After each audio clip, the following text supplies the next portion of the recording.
മക്കളെ എല്ലാവർക്കും നമസ്കാരം. എല്ലാവരും സുഖമായിട്ടൊക്കെ ഇരിക്കുന്നോ? കാലാവസ്ഥയൊക്കെ വളരെ മോശമാണ്, മഴ ഇങ്ങനെ കലിതുള്ളി നിൽക്കുകയാണ്. അതുകൊണ്ട് എല്ലാവരും സേഫായിട്ടിരിക്കുക. മക്കളെ കണ്ടില്ലേ, ഇന്ന് ഞാൻ നിങ്ങളുമായിട്ട് ഷെയർ ചെയ്യുന്നത് കൊഴുത്ത ചാറോടുകൂടിയുള്ള ഒരു കടലക്കറിയാണ്. നമ്മൾ കടല അരച്ച് ചേർക്കാതെ ആണ് ഇത് കൊഴുത്ത ചാറോടുകൂടി തയ്യാറാക്കിയിരിക്കുന്നത്.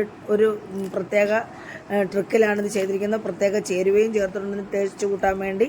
അപ്പോൾ 5 സ്റ്റാർ ഹോട്ടലിൽ ചെയ്യുന്ന അതേ സ്റ്റൈലിലാണ് എൻ്റേതായിട്ട് രീതിയിൽ ചെയ്തിരിക്കുന്നത്. മക്കളെ ഇതേ രീതിയിൽ ഒരു തവണ വെച്ചാൽ പിന്നെ ഇങ്ങനെ വെക്കൂ. അതുകൊണ്ട് ഇതിൻ്റെ രുചി അറിയണമെന്നുണ്ടെങ്കിൽ ഇതേ രീതിയിൽ കടലക്കറി വെച്ച് കഴിച്ചു നോക്കണം, എങ്കിലേ ഇതിൻ്റെ രുചി നമുക്ക് മനസ്സിലാവുകയുള്ളൂ മക്കളെ. അപ്പോൾ പാചകം പഠിച്ചു വരുന്നവർക്കും അറിയാൻ പാടില്ലാത്തവർക്കും വളരെ ഉപയോഗപ്രദമായിട്ടുള്ള ഒരു വീഡിയോ ആണ്.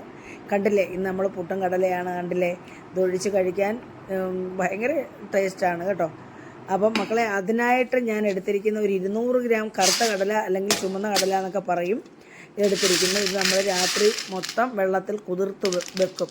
അപ്പോൾ ഇതിലേക്ക് നമ്മൾ ഒരു 2-3 ഇഞ്ച് പൊക്കത്തിൽ ഇതിൻ്റെ മുകളിൽ കിടക്കത്തക്ക രീതിയിൽ വെള്ളം നിൽക്കണം, കാരണം ഇത് കുതിർന്ന് വരണ്ടായി. അപ്പോൾ രാവിലെ നമ്മൾ ഇനി ഇത് കഴുകി വാരിയെടുത്ത് നമ്മളിതിൻ്റെ അകത്ത് ആവശ്യത്തിന് വേവാനുള്ള വെള്ളം വെച്ചാൽ മതി, കാരണം ഇത് കുതിർന്ന കടലയാണല്ലോ. അപ്പം നമുക്ക് നമ്മൾ കടലക്കറി വെക്കാനായിട്ട് 200 ഗ്രാം കടലയാണ് ഇവിടെ, കറുത്ത കടല ഇന്നലെ വെള്ളത്തിലിട്ട് കുതിർത്ത് വെച്ചതാണ്.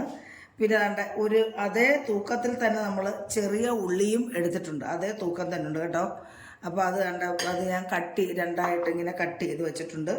പിന്നെ നമ്മൾ ഒരു തക്കാളി, ഇത് നാടൻ തക്കാളിയാണ്. പിന്നെ ഒരു തക്കാളി, ഒരു 5 ടല്ലി വെളുത്തുള്ളിയും എടുത്തിട്ടുണ്ട്. പിന്നെ ഒരു 2 കറുവപ്പട്ട, പിന്നെ ഏലയ്ക്ക, ഗ്രാമ്പൂവോ തക്കോലോ എന്ത് വേണമെങ്കിലും ഇടാം. ഞാനിപ്പം ഈ കറുവപ്പട്ട നമ്മൾ ഇതേ രീതിയിൽ ഇടുന്നത്, നമ്മൾ ഇത് വെന്ത് കഴിയുമ്പോൾ ഇതങ്ങ് എടുത്തു മാറണമല്ല, കുഞ്ഞുങ്ങൾക്കൊക്കെ കൊടുക്കുന്ന സമയത്ത് അവർ വേണം ഇത് അറിയാതെ നമ്മുടെ വായിലായാലും ചെല്ലാൻ സാധ്യത ഉണ്ട്. അതുകൊണ്ട് നമ്മൾ വെന്ത് കഴിയുമ്പോൾ ഇതങ്ങ് എടുത്തു മാറ്റണം. പിന്നെ 2 പച്ചമുളകും എടുത്തിട്ടുണ്ട്, ഒരു കഷ്ണം ഇഞ്ചിയും എടുത്തിട്ടുണ്ട്, ചെറുതായിട്ട് അരിഞ്ഞ് ചതച്ചെടുത്തിട്ടുണ്ട്. അപ്പം നമുക്കിനി നമ്മുടെ ഈ കടല വേവിക്കാനായിട്ട് കുക്കറിലേക്ക് വെക്കാം. അപ്പം ഞാനിത് കുക്കറിലിടുകയാണ്.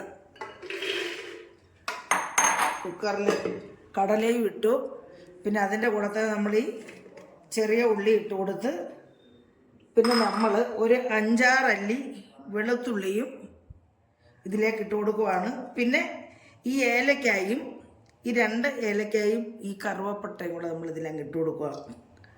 എന്നിട്ട് നമ്മൾ ഒരു തണ്ട് കറിവേപ്പിലയും നമ്മൾ ഇതിൻ്റെ കൂടെ ഇട്ട് കൊടുക്കും.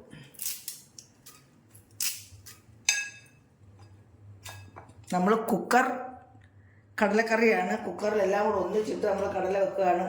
എന്നിട്ട് ഞാനൊരു 1/4 സ്പൂൺ ഉപ്പ്, അതേ ഉപ്പിടരുത് കേട്ടോ, കടലക്കൊക്കെ ഉപ്പ് കഴിക്കും നമുക്ക്. പിന്നെ നമുക്ക് ഉപ്പ് വേണമെങ്കിൽ നമുക്ക് റെഡിയാക്കുമ്പോൾ ഇട്ട് കൊടുക്കാം. പിന്നെ ഒരു 1/2 ടീസ്പൂൺ മഞ്ഞൾപ്പൊടിയും ഇട്ട് കൊടുക്കുവാണ്. ഇട്ട് കൊടുത്തിട്ട് നമുക്ക് ആവശ്യത്തിന് നികക്ക് വെള്ളം ഒഴിക്കണത് വെന്ത് ചേരണമല്ലോ. അപ്പോൾ നമ്മൾ ഇതിൻ്റെ മുകളിൽ വെള്ളം നിൽക്കത്തക്ക രീതിയിൽ ഇതേ രീതിയിൽ വെള്ളം വെച്ച് കൊടുക്കണം. കണ്ടില്ലേ, മേളിൽ നിൽക്കരുത്, താഴെ നിൽക്കരുത്.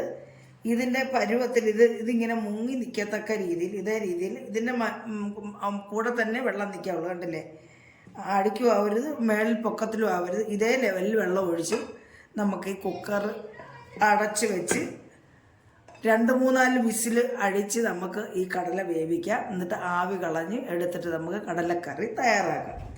അപ്പോൾ ഞാനിത് കുക്കർ അടച്ച് വെച്ച് വേവിക്കാൻ പോകും.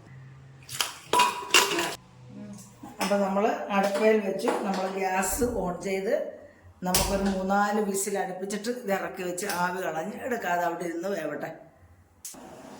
അപ്പം മക്കളെ, നമ്മുടെ കടലക്കറി ഇവിടെ 3-4 വിസിൽ അടിച്ചു. ഒരു 5 മിനിറ്റ് ഞാൻ സിമ്മാക്കിയും വെച്ചു. നമുക്കിനി ഇത് ഇറക്കി വെക്കാം. ഇറക്കി വെച്ച് തണുത്തതിന് ശേഷം നമുക്ക് കടലക്കറി തയ്യാറാക്കാം. അപ്പോൾ മക്കളെ, നമ്മുടെ കുക്കറിൽ ആവിയെല്ലാം പോയി നമുക്കൊന്ന് തുറന്നു നോക്കാം.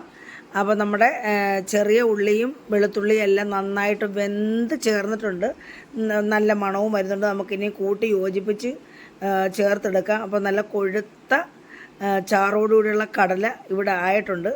നമുക്കിനി ഇത് താളിച്ച് മസാലകളൊക്കെ ചേർത്ത് റെഡിയാക്കി എടുക്കാം. അതിനായിട്ട് ചട്ടി അടുപ്പിൽ വെച്ചിട്ടുണ്ട്. ചൂടായിട്ട് നമ്മൾ ഇതിലേക്ക് ഇനി 1 ടേബിൾ സ്പൂൺ കണക്കാക്കി വെളിച്ചെണ്ണ ഒഴിച്ചു കൊടുക്കുവാണ്. മതി. അപ്പം വെളിച്ചെണ്ണ ചൂടായിട്ടുണ്ട്. നമ്മൾ ഇതിലേക്ക് 1/4 സ്പൂൺ കടുക് ഇട്ട് കൊടുക്കുവാണ്.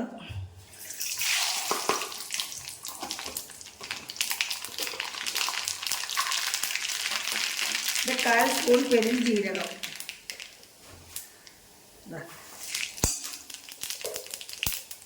പിന്നെ നമ്മളിതിലേക്ക് ചെറിയ ഉള്ളി, ഒരു മണവും രുചിയും ഒക്കെ കിട്ടാനാണ് ചെറിയ ഉള്ളി ഇടുമ്പോൾ നമ്മൾ കടുക് വറുക്കാൻ നമ്മൾ നല്ല ഒരു ഫ്ലേവറും നല്ല ടേസ്റ്റും ആയിരിക്കും. അപ്പോൾ നമ്മളിതിലേക്ക് നമ്മൾ നേരത്തെ കറിവേപ്പില ഇട്ടിട്ടുണ്ടായിരുന്നതിലേക്ക് കുറച്ച് കറിവേപ്പില ഇട്ട് കൊടുക്കുവാണ്. എന്നിട്ട് നമ്മളിതിലേക്ക് ഇഞ്ചി ഇട്ട് കൊടുക്കുവാണ്, ചതച്ച് വെച്ച ഇഞ്ചി.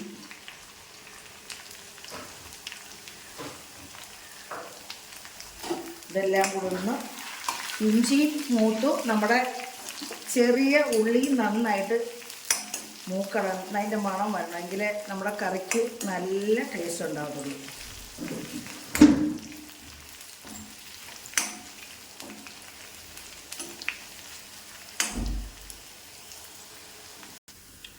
അപ്പോൾ മക്കളെ, നമ്മൾ ഈ ചെറിയ ഉള്ളിയും പിന്നെ എല്ലാം മൂത്തിട്ടുണ്ട്. നമ്മളിതിലേക്ക് ഇനിയും 1 ടീസ്പൂൺ മുളക് പൊടി, 1.5 ടീസ്പൂൺ മല്ലിപ്പൊടി, 1/2 ടീസ്പൂൺ കുരുമുളക് പൊടി ഇതിട്ട് നമ്മൾ ഒന്നിച്ചങ്ങിടുകയാണ്, അല്ലെങ്കിൽ നമ്മുടെ ഇത് കരിഞ്ഞു പോകും. ഞാൻ ഗ്യാസ് അങ്ങ് ഓഫും ചെയ്തു.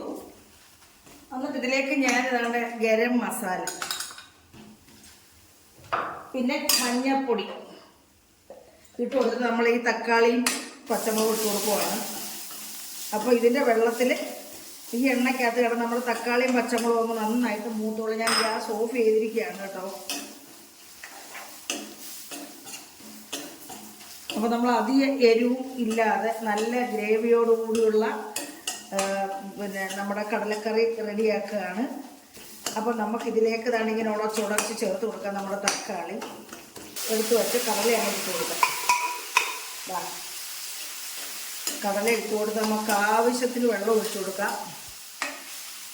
നമ്മുടെ കൊഴുത്ത ചാറോടുള്ള കടലക്കറി ഇവിടെ റെഡിയായി കണ്ടോ.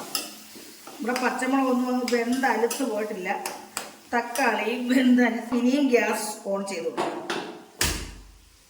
അപ്പോൾ നമുക്കിതിലേക്ക് കുറച്ച് വെള്ളം കൂടെ ചേർത്ത് കൊടുക്കാം. കണ്ടില്ലേ, ഒരു 5 പേർക്ക് കൂട്ടാൻ പറ്റുന്ന കടലക്കറി ഇവിടെ റെഡിയായി മക്കളെ. ഇതൊന്നുകൂടെ ഒന്ന് നമ്മളിതിനകത്ത് കടലയൊന്നും ഒന്നും ചേർക്കണം. കടല അരച്ച് ചേർക്കുമ്പോൾ അത് വേറൊരു ടേസ്റ്റാണ്. അത് എനിക്കിഷ്ടമല്ല കേട്ടോ. അതുകൊണ്ട് ഞാൻ ഇങ്ങനെയാണ് കൊഴുത്ത ചാറോടുള്ള, കണ്ടില്ലേ, കൊഴുത്ത ചാറോടുള്ള കടലക്കറി ഞാൻ ഇങ്ങനെയാണ് ഉണ്ടാക്കുന്നത്. കണ്ടില്ലേ. അപ്പം മക്കളെ, നമ്മുടെ രുചികരമായിട്ടുള്ള കടലക്കറി ഇവിടെ റെഡി ആയിട്ടുണ്ട്. ആവശ്യത്തിന് ഉപ്പൂടെ വേണമായിരുന്നു ഇട്ട് കൊടുത്തിട്ടുണ്ട്. എല്ലാവർക്കും ഇഷ്ടപ്പെട്ടിട്ടുണ്ടെങ്കിൽ ഇതേ രീതിയിൽ ചെയ്ത് നോക്കുക. പഴയതുപോലെ നിങ്ങൾ സപ്പോർട്ട് ചെയ്യുക. ലൈക്കും കമൻറ്റും സബ്സ്ക്രൈബ് ചെയ്യാത്ത മക്കളൊന്ന് സബ്സ്ക്രൈബും ചെയ്ത് സഹായിക്കുക മക്കളെ. അപ്പോൾ അടുത്ത ഒരു നല്ല വീഡിയോ ആയിട്ട് വരുന്നവരെയും മക്കളെ എല്ലാവർക്കും എൻ്റെ നന്ദി, നമസ്കാരം.